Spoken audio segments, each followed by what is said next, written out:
क्या आप सोच सकते हैं कि कोई कातिल किसी का कत्ल करने के बाद उन्हीं लाशों के बीच में खाना खाए और उन्हीं के बिस्तरों में सोए, वो भी एक नहीं 3 दिन तक, और उन्हीं के जानवरों को चारा भी डाले, तो आप इस चीज के बारे में कल्पना भी नहीं कर सकते। तो आज हम बात करने वाले हैं जर्मनी के इतिहास में सबसे ज्यादा खौफनाक रहस्यमयी हत्याकांड के बारे में, जिसका नाम दिया गया हिटलर कैफे।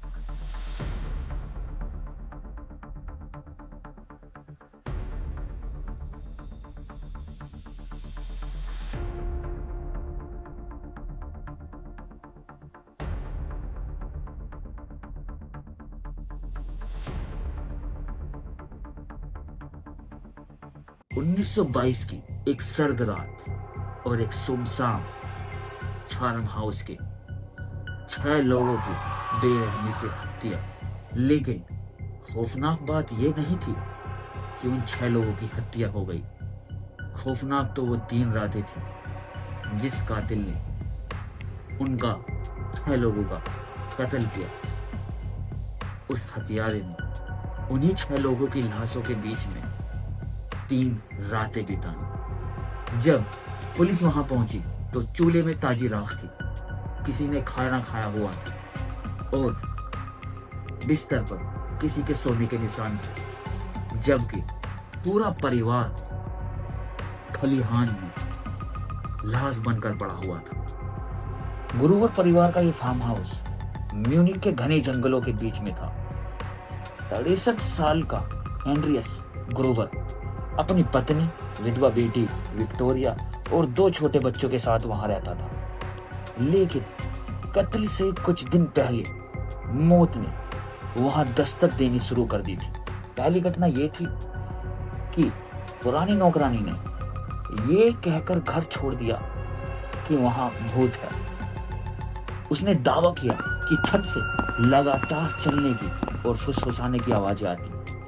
वो इतनी डर गई थी कि उसने एक पल भी देर किए बिना वहां रुकना पसंद नहीं किया। दूसरी घटना यह थी, मार्च की एक सुबह एंड्रियस को बर्फ पर पैरों के निशान मिले। ये निशान पास के एक जंगल से सीधे घर की तरफ आ रहे थे। लेकिन अजीब बात यह थी, वापस जाने का कोई निशान नहीं था। मतलब कि कोई घर में आया तो था, लेकिन वापस गया नहीं था। तीसरी घटना थी, एड्रियस को अपने घर में एक ऐसा अखबार मिला जो कि उस इलाके में बिकता ही नहीं था। एड्रियस ने पड़ोसियों को तो बताया, लेकिन अपनी अकड़ के चलते कभी पुलिस को नहीं बताया। वो हमेशा यही बोलता था वो अपनी कुदाल से चोरों का सामना कर सकता है, लेकिन उसे नहीं पता था कि उसी की कुदाल उसी की मौत का जरिया बनेगी। अब 31 मार्च 1922 को नई नौकरानी मारिया को आए हुए अभी कुछ ही घंटे हुए थे। रात के वक्त खलिहान से जानवरों के बेचैन होने की आवाज आई। एड्रियस चेक करने बाहर गया। जैसे ही उसने खलिहान के अंधेरे में कदम रखा, एक भारी कुदाल उसके सर पर आकर लगा। एक ही बार में उसकी खोपड़ी के फरकच्चे उड़ गए थे। इसके बाद उसकी पत्नी बाहर आई, फिर बेटी विक्टोरिया और फिर 7 साल का मासूम पोता।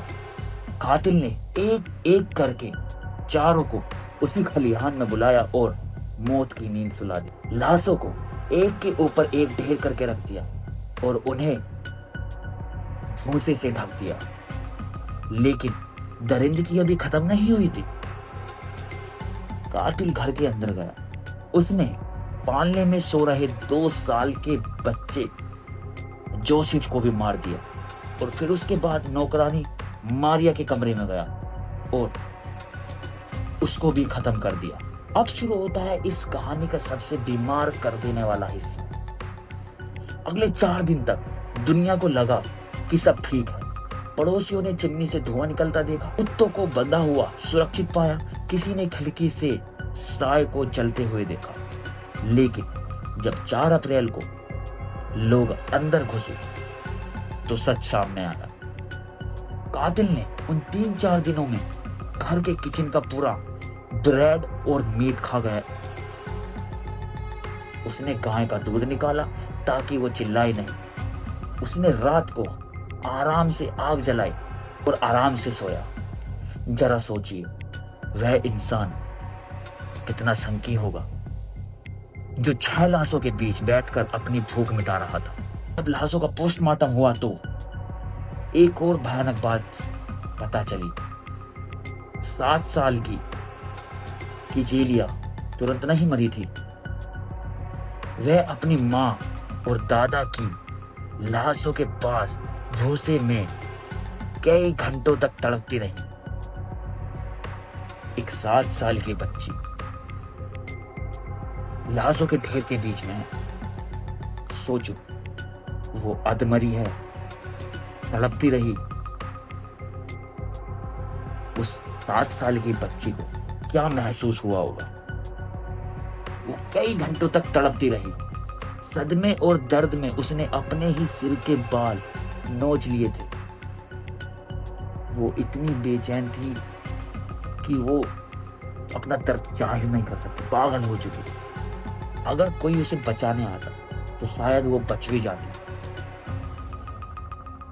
लेकिन कातिल तो घर में ही मौजूद था। आस पड़ोस में उसने 3-4 दिन तक किसी को महसूस तक होने नहीं दिया कि घर में कोई नहीं है। सोचो,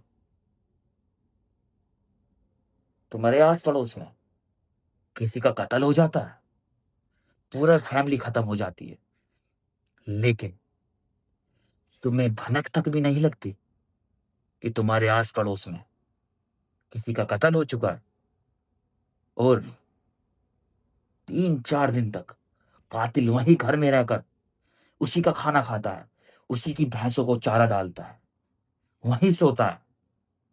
लेकिन तुम पड़ोसियों को रत्ती भर भी भनक नहीं लगती। और 3-4 दिन बाद जब कातिल वहां से जाता है तो तुम देखते हो एक लाशों का ढेर, जहां पर बड़े से बड़े, बच्चे से बच्चे तक को नहीं छोड़ा जाता है। सोचो, वो 3-4 दिन कितने खौफनाक होंगे। एक आइडिया लगा कर देखो। अब इस घटना के बाद पुलिस ने 100 से ज्यादा लोगों को पकड़ा। सखी सुई घूमी। जो विक्टोरिया का प्रेमी था, लोरेस, वो लाशें सबसे पहले उसी ने देखी थी। जी हाँ, विक्टोरिया का जो लवर था वो सबसे पहले घर में घुसा था। उसने सबसे पहले लाशों को छुआ था। क्या लॉरेंस को पहले से ही पता था कि उनका मर्डर हो चुका है? क्या लॉरेंस ही उन सब का कातिल था? अब दूसरा शक जाता है विक्टोरिया के पति पर, कार्ल पर। कागजों में वो युद्ध में मर चुका था, लेकिन कभी उसकी लाश नहीं मिली थी। क्या वो जिंदा था? क्या उसे अपने पत्नी के नाजायज संबंधों के बारे में पता था? क्या वो वापस आया था अपनी पत्नी के नाजायज संबंधों का बदला लेने? कुछ पता नहीं लग रहा था पुलिस को। पुलिस ने काफी छानबीन करने के बाद 1923 में जब पूरा फार्म हाउस को ढेर कर दिया गया तो फर्श के नीचे वही कुदाल मिली। पुलिस ने उन लाशों के सर काटकर किसी तांत्रिक के पास भेजे ताकि लास्ट तस्वीरें जो उनकी आंखों में दिखी थी, तांत्रिक उन्हें देख सके। ये उस टाइम का एक अंधविश्वास था। उस टाइम ये चीजें लोग मानते थे कि जिसका कत्ल हुआ है, कातिल का चेहरा मरने वाले की नाखों में छपा रह गया होगा। तो इसी के चलते पुलिस ने उन सबकी गर्दनें काटकर किसी तांत्रिक के पास लेके गए और तांत्रिक से पूछा कि क्या इनकी आंखों में उस कातिल की कोई तस्वीर है। लेकिन इन सब के बावजूद भी कातिल का कोई पता नहीं लगा, सब बेकार रहा। आज भी इस केस को 100 से ज्यादा साल हो चुके हैं। म्यूनिक पुलिस के पास इस केस की फाइल आज भी खुली है, लेकिन कातिल का आज भी कोई नामो निशान नहीं है। 100 से ज्यादा साल, क्या वो कातिल जिंदा होगा? मामूली सी बात है, कोई मामूली सी बात है, वो कातिल जिंदा नहीं होगा। क्या कोई इतना बेरहम हो सकता है कि किसी को मारकर तुम उसी के घर में रहो, उसी का खाना खाओ, उसी के बिस्तर में सो, उसी के जानवरों को चारा डालो, उन्हीं जानवरों का दूध निकाल कर तुम पियो, ताकि किसी को शक ना हो? क्या कोई इतना बेरहम हो सकता है?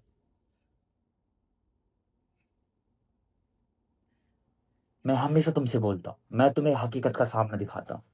इन कहानियों के जरिए मैं तुम्हें बताना चाहता हूं कि अपने आसपास का ध्यान रखो। हो सकता है तुम्हारे आस पड़ोस में भी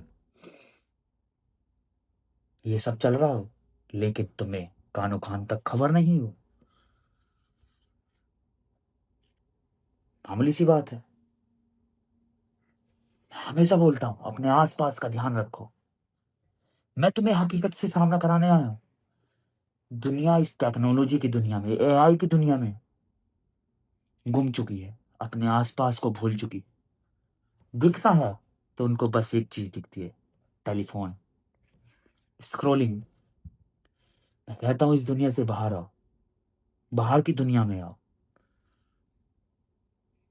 बहुत कुछ है तुम्हारी जिंदगी में करने के लिए, लेकिन तुम उस दुनिया को इग्नोर करके एक झूठी जिंदगी में जी रहे हो।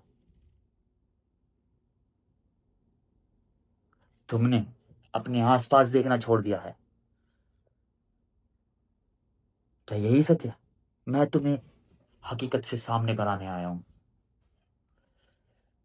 अगर तुम आज नहीं जागे तो हम हमेशा के लिए सो जाओगे।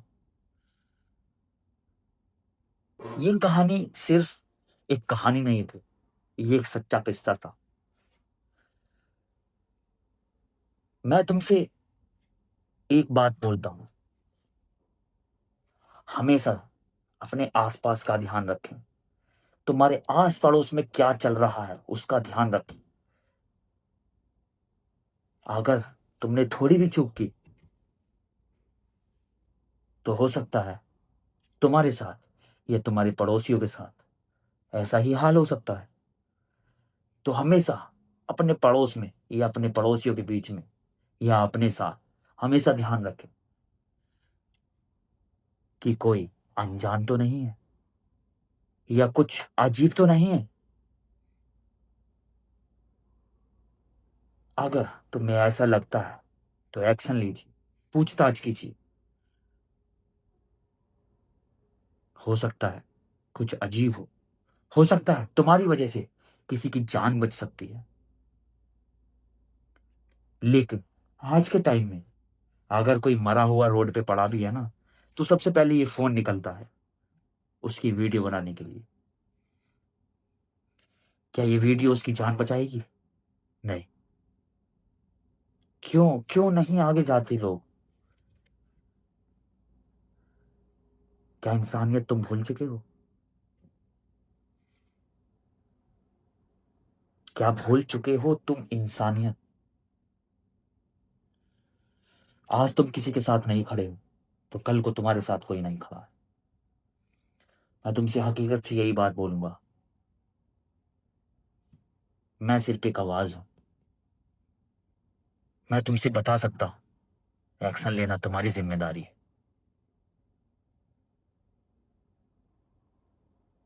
मेरा टाइटल यही है, हकीकत से सामना।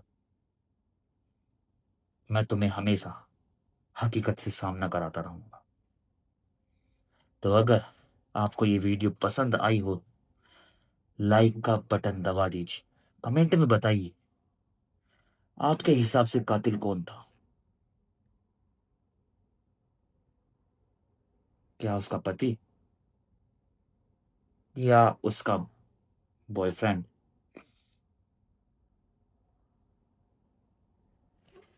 मिलते हैं अगले वीडियो में।